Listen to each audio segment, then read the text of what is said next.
Coming up in a newscast, North Korea fired an intermediate-range ballistic missile 4,500 kilometers over Japan before it crashed into the Pacific Ocean. Japan expresses regret, claiming it will not rule anything out in response, including counterattacks. The U.S. strongly condemns the regime's decision. In response to Pyongyang's missile launches, South Korea and the U.S. flew warplanes in formation as a show of force. One released 2 joint direct attack munition bombs towards the West Sea. 3 scientists jointly won this year's Nobel Prize in Physics. Their groundbreaking experiments using entangled quantum states have significant applications in various fields, including encryption.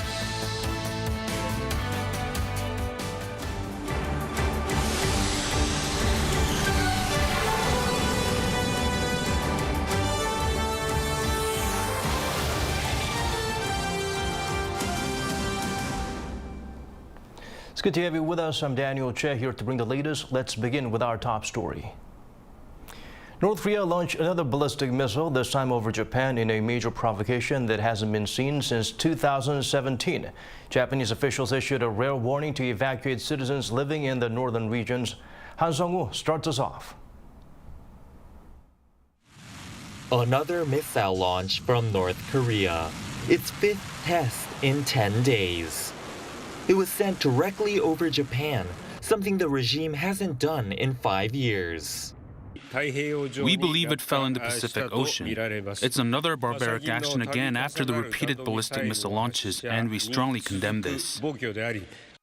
North Korea fired what's believed to be an intermediate-range ballistic missile from Mupyeongni, Jagangdo province over the Japanese archipelago on Tuesday morning, prompting authorities to issue a rare J alert for residents to take cover in the northernmost main island of Hokkaido and the country's northeastern Aomori prefecture. Trains in the same regions were temporarily suspended before operations resumed following a government notice saying the missile appeared to have landed in the Pacific Ocean, some 3,200 kilometers east of Japan. The estimated 4,600 kilometers it flew this time is likely the furthest ever. After determining there was no danger to Japan under the Self-Defense Forces Act 82, we decided not to deploy missile destruction action. There were no reports of damage, but that didn't stop Tokyo from condemning the provocation as a serious threat to international security. North Korea's actions, including the repeated ballistic missile launches, are a threat to the peace and security of our country, region, and the international community. In response to the North's aggression, Japan has vowed to examine all options, including so-called counterattack capabilities. The last time the regime launched a ballistic missile over Japan was back in September 2017, when then U.S. President Donald Trump and North Korean leader Kim Jong-un's relationship was at its worst. Bloomberg reports Kim has fired more ballistic missiles in 2022 than in any other year of his reign. Han Sung-woo, Arirang News. In response to the regime's latest provocation, which was likely a launch of Hwasong-12 intermediate-range ballistic missile, South Korean and American warplanes flew in formation in an apparent show of force. One aircraft dropped 2 joint direct attack munitions toward an uninhabited island. Bae Eun-ji fills us in. Following North Korea's ballistic missile launch, Seoul and Washington held a military exercise involving 4 South Korean F-15K fighters and 4 American F-16 warplanes flying in formation. And one of the South Korean aircraft dropped 2 joint direct attack munitions that hit an uninhabited island of Jikdo, located off the west coast of South Korea. This is the type of weapon that's effective in precision strikes. South Korea's Joint Chiefs of Staff said this is to show that Seoul and Washington have the capability to precisely strike the exact place where North Korea launches missiles. This came as South Korea's military said Tuesday morning that it detected an intermediate-range ballistic missile that flew some 4,500 kilometers, reaching an altitude of up to 970 kilometers at a maximum speed of around Mach 17. Experts say it's likely that the latest missile was the North's Hwasong-12, an intermediate-range ballistic missile that the regime test-launched earlier in January. That's the same type of missile launched in September 2017, the last time a North Korean missile flew over Japan. Tuesday's missile flew for about 22 minutes. In September 2017, it flew for less than 20 minutes and traveled 3,700 kilometers. The latest missile flew only 2 more minutes but reached a range of 4,500 kilometers. So North Korea appears to have developed this missile compared to the one fired 5 years ago. Following the missile launch, South Korea's National Security Council held an emergency meeting and strongly condemned the launch. Seoul's Foreign Minister Park Jin also held phone talks with his U.S. and Japanese counterparts, where they criticized the launch and agreed on the importance of continuing close trilateral cooperation to hold North Korea accountable for its unacceptable behavior. 배은지, Arirang News. And shortly after North Korea's latest provocation, President Yoon Suk-yeol responded with a stern warning.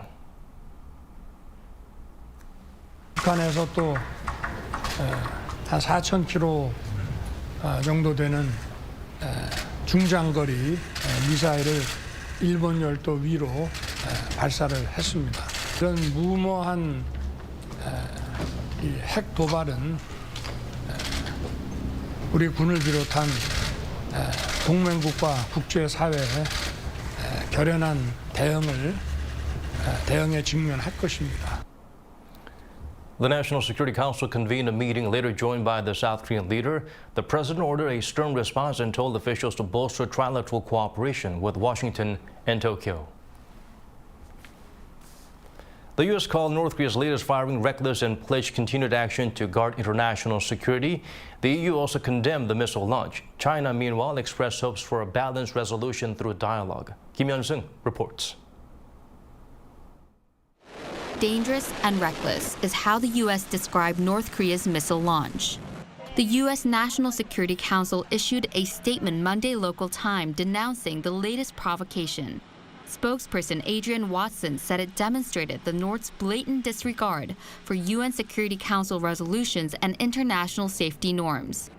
She also said National Security Advisor Jake Sullivan spoke with Japanese and South Korean counterparts about appropriate and robust joint and international responses. The European Council also spoke up. Charles Michel, the president of the EU, tweeted that he strongly condemns North Korea's deliberate attempt to jeopardize security and that such an action was an unjustified aggression and blatant violation of international law. He also made clear that the European body stands by South Korea and Japan. Belgian Foreign Minister Hadja Labib also tweeted about standing in solidarity, calling the latest firing ill-advised, dangerous, and shows a total disrespect for international rules. An expert said South Korea, the U.S., and Japan will now look to the UN Security Council to deter North Korea's threats. But he also said that any action may be insufficient with 2 major powers backing up North Korea. China and Russia, they are not going to do anything. They are going to exercise one more time about the veto power to pass any kind of a resolution to put on the additional sanction on North Korea. He even added that he sees it likely that North Korea's frequent missile launches this year have been fueled and inspired by Russia's war on Ukraine.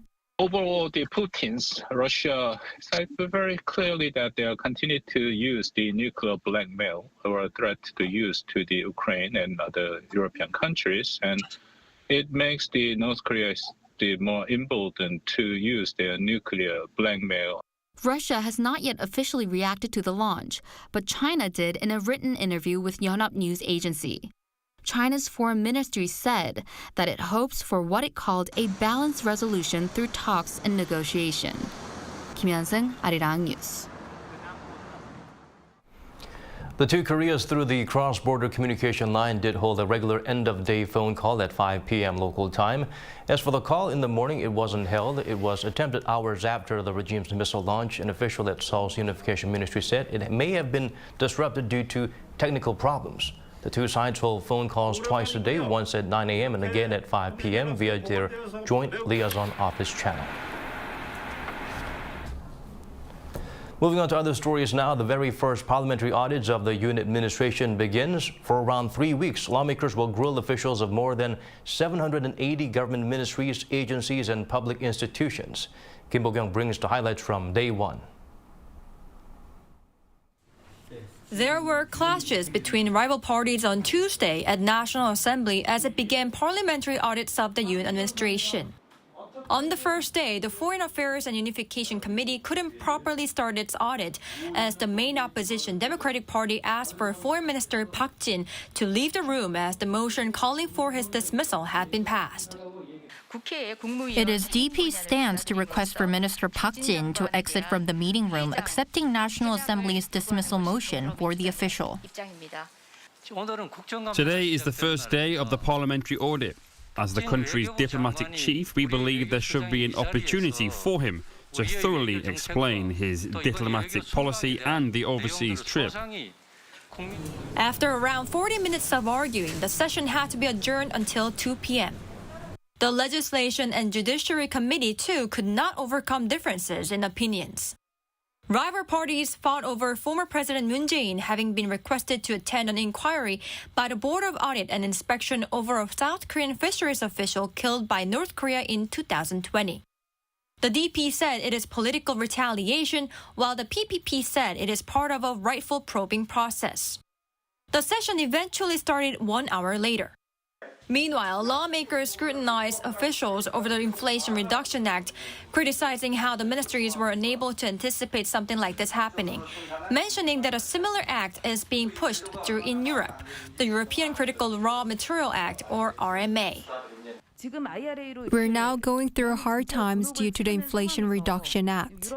A similar situation could happen in Europe, but the ministry is showing too much of a passive posture, saying it will respond to it when the act is unveiled. If RMA2 gets implemented, are you going to say you didn't know because it was under wraps? Regarding the RMA, not even the first draft has been unveiled, and it is just a proposal, so both the trade and diplomatic sectors are seeing how it goes. When it comes to the Inflation Reduction Act, South Korea is tackling the issue much more swiftly compared to other countries that are in a similar position. An audit of the Education Ministry also took place on Tuesday, albeit without the minister present, as their confirmation hearing hasn't been held yet. Meanwhile, as the National Assembly has adopted the confirmation hearing report for Cho Kyu-hong, the Health Ministry will go through an audit on Wednesday with its minister in attendance. Kim Bo-kyung, Arirang News.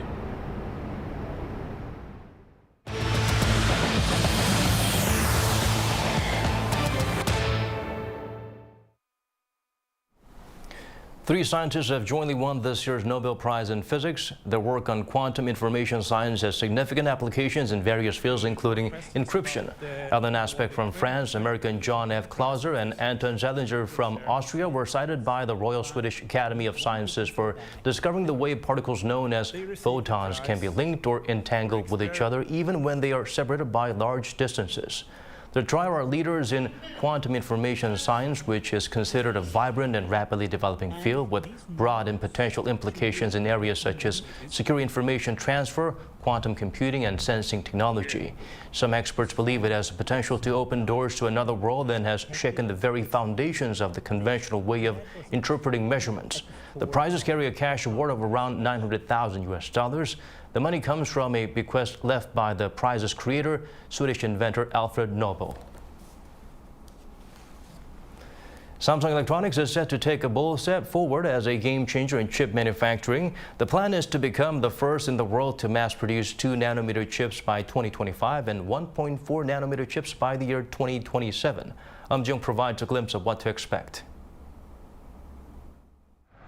By 2027, Samsung Electronics will be the first company in the world to start mass producing 1.4-nanometer chips.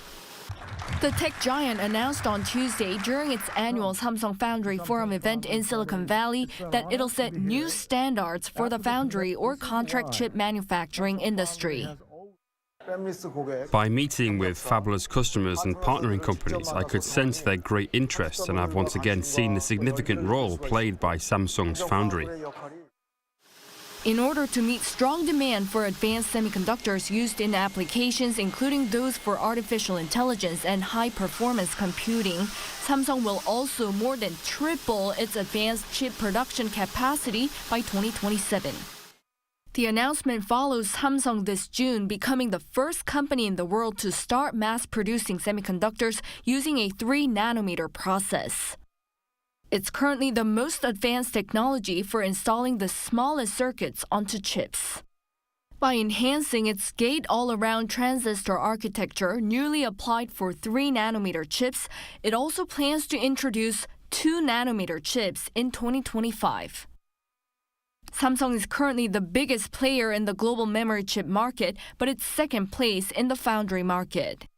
According to market tracker TrendForce, Samsung's foundry market share is about 16%. The market is dominated by its Taiwanese competitor TSMC, which accounts for more than half by revenue. However, TSMC has not yet unveiled when it'll start mass-producing 1.4-nanometer chips. One expert says with a more advanced chip manufacturing process, Samsung is hoping to gain new clients ahead of TSMC in contract chip manufacturing. By using the gate-all-around technology, Samsung has successfully become the world's first company to mass-produce 3-nanometer chips. With the same technology, producing 2 and 1.4-nanometer chips is possible. Thus, Samsung is trying to send out a message to customers like Qualcomm, Nvidia, and Intel that as it has better technology than TSMC, they should have contracts with Samsung. But he added, to secure customers, Samsung should minimize its defect rate as well. 엄지영, Arirang News. A new report suggests the Inflation Reduction Act could be implemented with some flexibility after the U.S. midterm elections. Industry experts believe some provisions of the law could be revised or applied differently for certain countries. Min Soo-kyun provides a deeper analysis.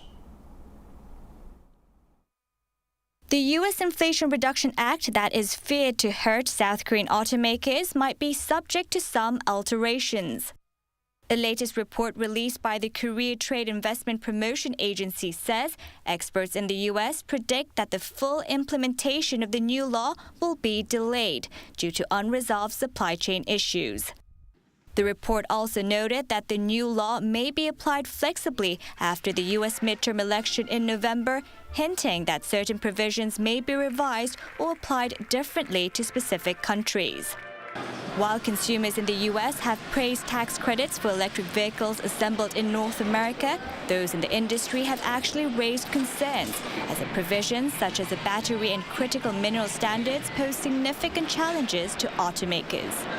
The Alliance for Automotive Innovation, a Washington, D.C.-based trade association and lobby group, said the tax credit requirements will make most vehicles ineligible for the incentive, apparently a missed opportunity for many automakers.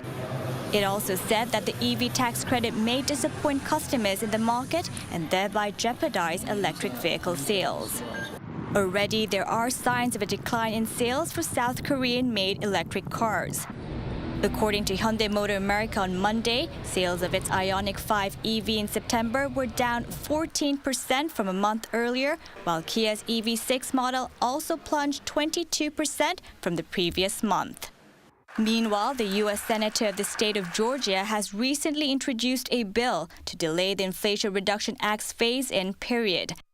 If passed, this would give automakers like Hyundai a grace period to build and assemble EVs in North America, allowing them to qualify for the federal tax credit. This comes as Hyundai plans to set up an electric vehicle plant in Georgia by 2025. Min Soo-kyun, Arirang News. As the value of the U.S. dollar soars, so does the burden on South Korean companies that import raw materials. The government is working with them to prevent the cost of this step from leading to further inflation. Lee Seung-jae helps us look beyond the digits. Things have started to look up for the South Korean airline industry as COVID-19 travel restrictions were being lifted and visa-free travel to Japan soon to begin. However, with the soaring U.S. dollar, domestic airline companies are set to be hit the hardest. This especially holds true for Korean Air and Asiana Airlines, the country's two major carriers, which financed huge foreign currency borrowings by importing aircraft. In fact, for every 10 Korean won or 7/10 of a cent the U.S. dollar gains on the Korean won, Korean Air incurs a foreign debt of 35 billion won or $24.4 million. while Asiana Airlines incurs $19.8 million in foreign debt. Airlines generally have a high proportion of foreign currency settlements, so when the exchange rate rises, valuation gains and losses and cash flow fluctuations occur. To minimize the risk of foreign exchange rate fluctuations, we actively manage profitability through hedging through derivatives. The battery industry and petrochemical companies, which are highly dependent on imported raw materials, are also being hit hard by the high exchange rate. The price of battery cathode materials, such as lithium, imported by Samsung SDI, averaged $41.83 per kilogram in the first half of this year, up 58.7% from last year. Companies that recorded the highest level of foreign debt were SK Hynix, SK Innovation, LG Energy Solution, and Korean Air. The total external debt, or the foreign currency debt that domestic companies must pay off, has surged from $112.5 billion at the end of 2019 to $123.4 billion at the end of 2020 and $145.2 billion at the end of last year. However, in just the first half of 2022, the external debt among South Korean companies is expected to reach over $149 billion, an all-time high. The South Korean government has consulted with the affected companies so that the high exchange rate does not force the companies to raise prices too significantly, as fears of further inflation continue to loom. Lee Seung-jae, Arirang News. One lasting effect of the pandemic has been a shortage of taxis in Seoul. To bring them back, the government announced measures to improve working conditions and provide higher pay for cab drivers. The downside, it will add more burden to customers already suffering from high inflation. Choi Min-jung has the full story. South Korea has laid out a set of solutions to tackle the shortage of late-night taxis. The Ministry of Land, Infrastructure and Transport on Tuesday revealed the new measures in order to bring drivers back behind the wheel. Over the past couple of months, people living in the Greater Seoul area have been complaining about taxi shortages at night. In Seoul, the number of taxis operating during later hours dropped by some 5,000, with many drivers moving to better-paying jobs like food delivery. However, the lifting of social distancing rules resulted in a surge in demand for taxis. To resolve these issues, the government has decided to give drivers more incentives when working at night. From 10 p.m. to 3 a.m., the fee hailing a taxi via an app has increased to around 4,000 to 5,000 won from the current 3,000. Passengers who pay this extra fee will not be required to reveal their destination to drivers to prevent drivers from selectively taking customers. A trial run is set to be implemented in the capital region from mid-October until the end of this year. Drivers are able to choose to work part-time during later hours if they wish to increase their profits. Changes have also been made to working hours. Taxi drivers currently have to follow a fixed work schedule with 2 working days followed by 1 day off. But the government has lifted this 50-year-old rule in a bid to allow drivers to work every day, ultimately increasing the supply of taxis. The government has also decided to introduce late-night bus services for high-demand areas. Subway operation hours in the capital region will also be extended to 1 a.m.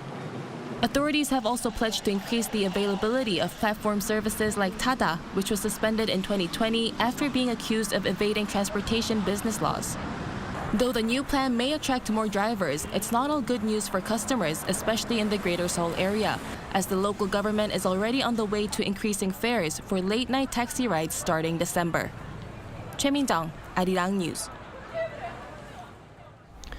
Naver is acquiring Poshmark, where users sell new and second-hand clothes, home goods, in electronics and various other items. The South Korean IT giant is buying a 100% stake in the American fashion resale platform, including all its cash for $1.6 billion in order to boost competitiveness in North America and grow similar businesses it already has in Japan and Europe. Poshmark has 80 million registered users. Last year's annual gross merchandise volume, almost $2 billion. With the acquisition, Naver plans to offer users a new kind of experience by combining its own search and AI tech with Poshmark's platform. Elsewhere around the world, more casualties reported following Friday's suicide bombing at an education center in Kabul. According to the UN assistance mission in Afghanistan, 53 have died so far. At least 46 are girls and young women. That's more than twice the death toll announced by Taliban officials. No group claimed responsibility for the attack, but it could have targeted the minority Hazaras living in the area who've been frequent victims of violence.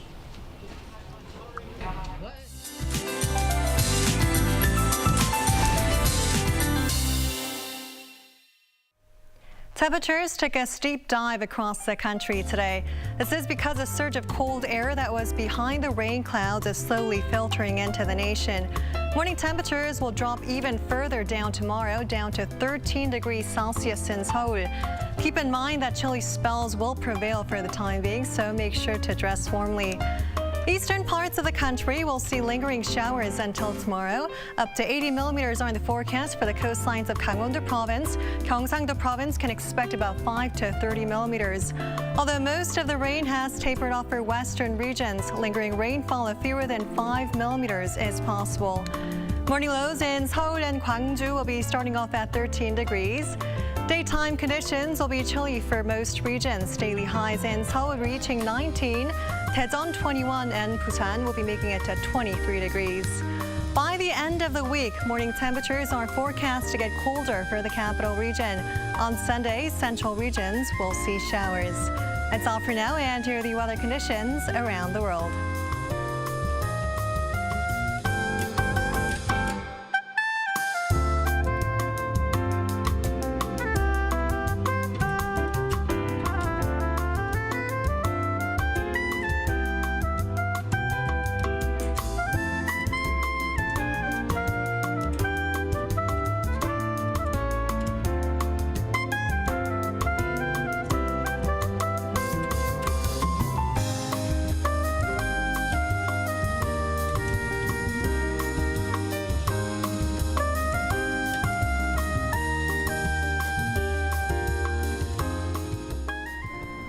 And that's all from us. As always, thank you for watching.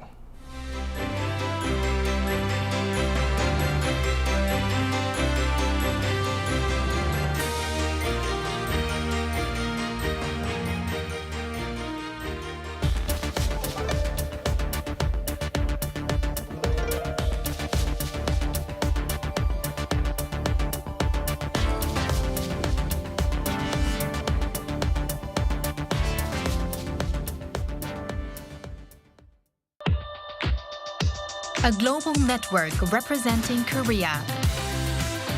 Arirang TV.